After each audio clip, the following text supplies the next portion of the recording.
entirely what's it. I ran a theatre company, mainly in the education sector, for 40 years. And that finished last Christmas. I've always worked as a bit of a jobbing writer, doing stuff to commission, normally for broadcast, so BBC School Radio I worked for 20 years. My preoccupation has always been with forming narratives and finding out what's appropriate. You know, when a producer says, I want this for that reason, and you have to marry the various criteria and then come up with something that they like. And quite often you don't. And they suggest changes, and then you think, oh, my baby, my baby. But then it works out okay in the end. I now find myself in life writing things that I want to write, rather than things that I have to write for someone else. Therefore, when Leslie said, can you do something about positive narratives for the future? And I said, yeah, that's a great idea. And it kind of came out of one of the meetings, because I remember asking the question, why are we here? Do you remember that? How that was The summer gathering. yeah. And that fundamental question about why are we on this planet actually? Why are we all here now? What, you know? And it's good sometimes to return to some basic stuff. So I just wanted to start basic and let's see how we get on. So, we all know words are very important and have a certain currency. And I expect you know the thing, if I say to you, let's eat, Grandma. Have you heard that one? You know that one? Yeah? But then I could say to you, let's eat Grandma. Couldn't I? So what's missing from that is a comma. So that's... Eat Shoots and Leaves was the other one, I think, in the book. What we say and the way we say it is very important. Another quick one. So this one, 3 simple words, but in recent months has gained a certain currency for very unfortunate reasons. And the 3 simple words, go back home. And they have become a worrying phrase at the moment, because people are using that negatively. You could argue they always have. But here's an unusual one. And this cropped up on the radio the other day for me. Prevailing wind. Now, that's not a comment about your digestive system, okay? But I heard the comedian David Mitchell, who I think is wonderful, great, he said, the prevailing wind in the British Isles is southwesterly. And I thought about that, and I thought, yeah, it is if you live near London and on the south coast. Because the weather patterns come across the Atlantic, generally, they come from the west, and they're in vortices, and they swirl, and when they hit the British Isles, they're in a... So if you're in the south, it comes from the southwest, but that vortex will carry on. By the time you get to Scotland, it's a northeasterly, it's an opposite, and yet it's the same wind. So for me, I thought, because I get very annoyed about London-centricness. You know, if you live in London, you have a rule for the whole country. It's like this, the prevailing wind is southwest. I thought, well, even though I'm from near London, but I love Nottingham. I've lived here over 30 years, it's great. And depending on where you are, the prevailing wind is going to be different, according to the weather, obviously. So that's just a simple illustration of context. So where we are and the way we speak are vital. We may use the same words as other people, but because of where we are and how we use those words can have an effect. So, have you heard this phrase? The medium is the message. Have you heard that phrase? Is that in your consciousness somewhere? No? The medium is the message. It was a very popular thing in the 60s and 70s. And it was a Canadian philosopher and thinker called Marshall McLuhan. And one of the things, well, actually Global Village was his phrase as well, way back in the 50s. And he also anticipated the World Wide Web, but he didn't know it was going to be called that. But he talked about that function 30 years before it happened. So he was quite a wide-ranging thinker, and he had a great influence on media studies and people understanding the media. And his book, The Medium is the Massage, was a result of his saying the medium is the message. And apparently the book was going to be called The Medium is the Message. It went off to the typesetters, and the proof came back, and it was the medium is the massage.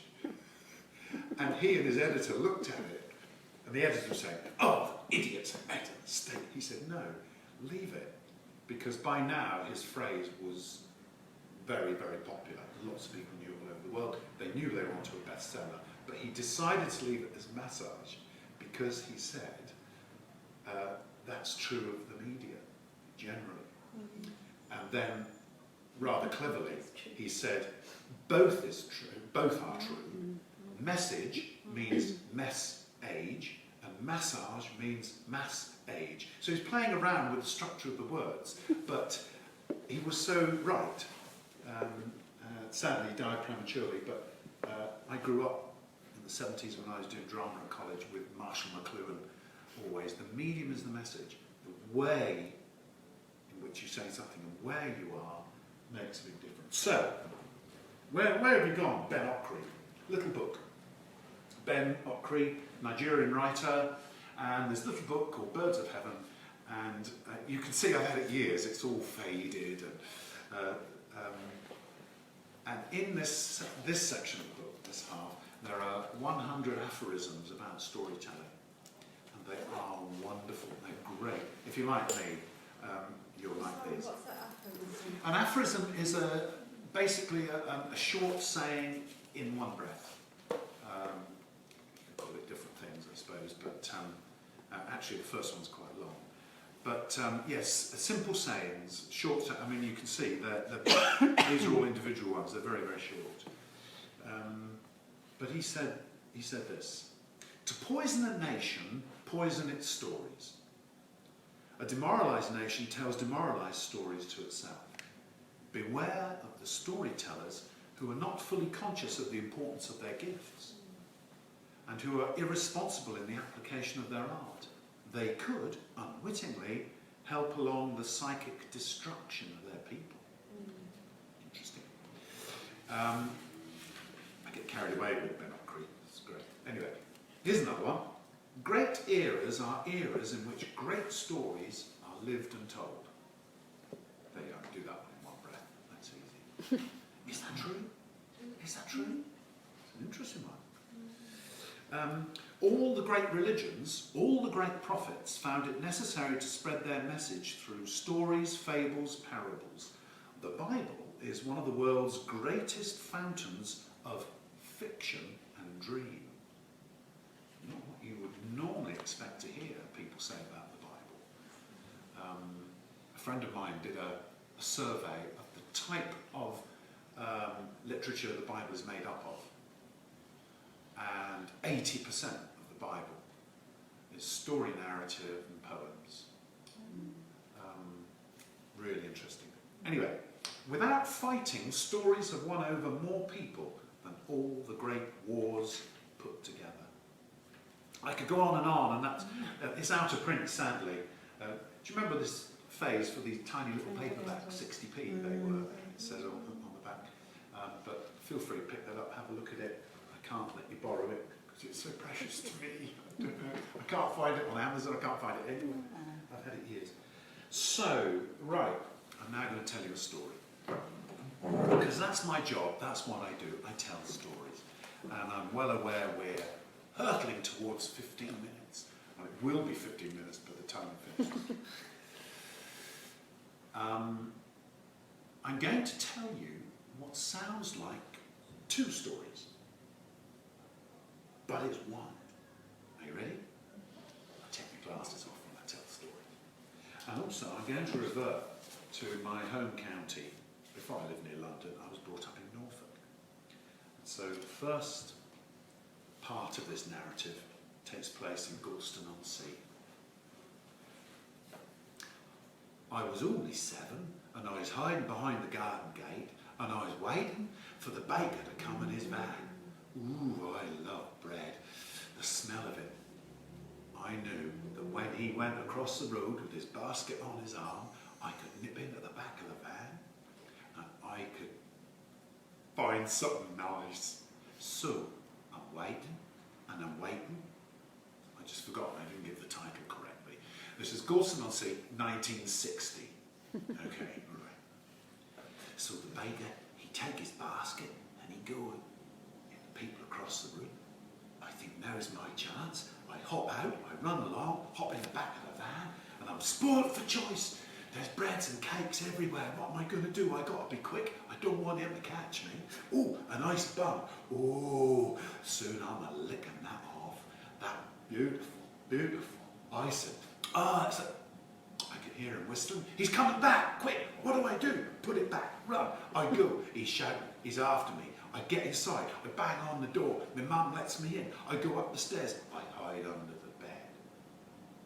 Next thing I know, I can hear, "Hey, missus, your little kid's just eating a cake."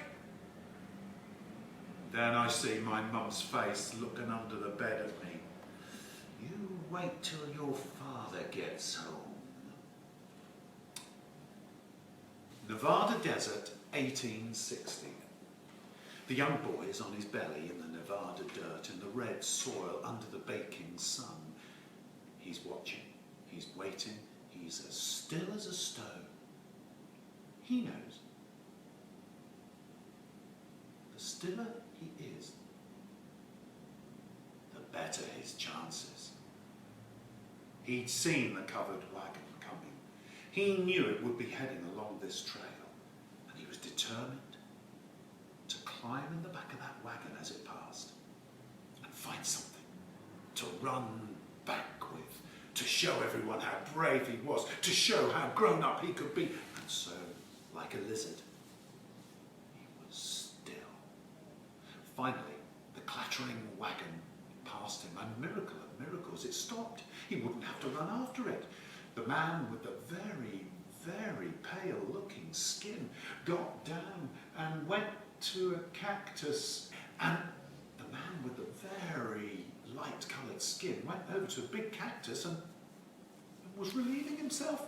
This was his chance. Stealthily, quietly, slowly, he clambered up into the back of the covered wagon. He pulled the canvas away and looked to see what there was, and the smell of the bread. Oh, and there was the loaf.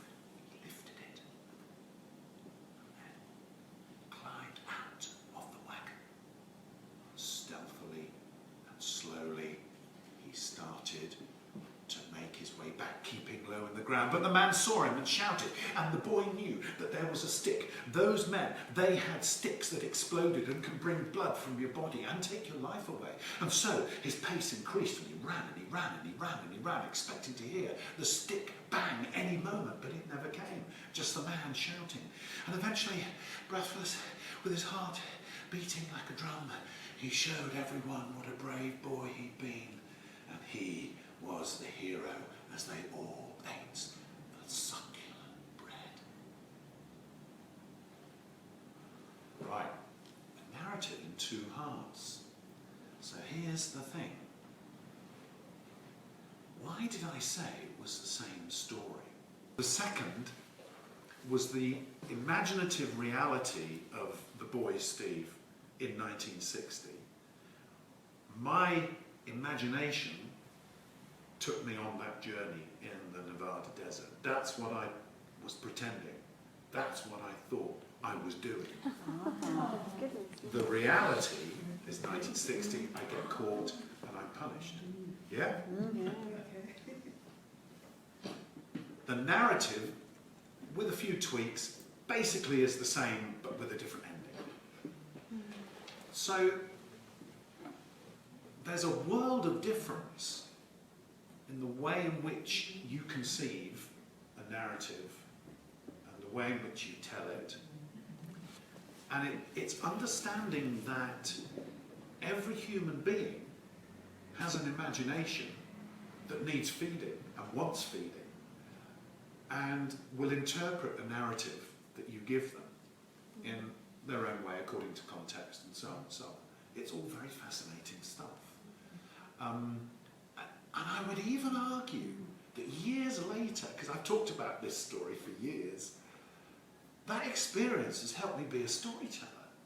Because I realised the reality of my playing was so powerful and all-encompassing that I totally lost the plot with reality, you know, and got punished for it.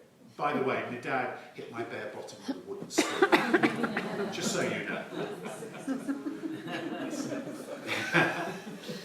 What we're going to do is I'd like us to actually develop a very simple narrative, and it's about a future narrative, it's about a positive narrative, but I want to do it in a particular way. There's a basic question about us as human beings here on this planet at the same time as each other. Which is rather nice, really. Hello, it's great to see you. But why are we here? In your group of three, I would like you to find things that you can agree on in answer to that question. Why are we here? We are here to... And I'd like you to come up with 3 phrases which you genuinely agree on. Now, the basic ones we, I think, know about.